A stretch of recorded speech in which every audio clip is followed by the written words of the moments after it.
মন্ত্রণালয় এবং অন্তর্বর্তীকালীন সরকার অপারেশন ডেভিল হান্ট চালু করেছে। ডেভিল শুধুমাত্র ছাত্রলীগ, যুবলীগ, আওয়ামী লীগের ব্যানারে ছিল না, এখনো নেই। ওই কার্যক্রম যদি বর্তমানে রাজনীতি করছে এমন কোন রাজনৈতিক দলের কোন কর্মী করে, তাকেও ডেভিল হিসেবে গণ্য করে গ্রেফতার করতে হবে।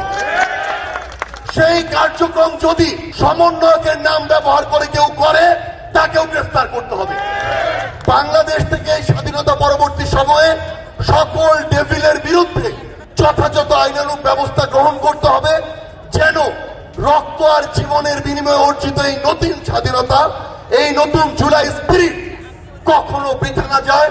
আপনাদের সাথে আবারও আমাদের দেখা হবে সংগ্রামের রাজপথে অথবা বিজয়ে।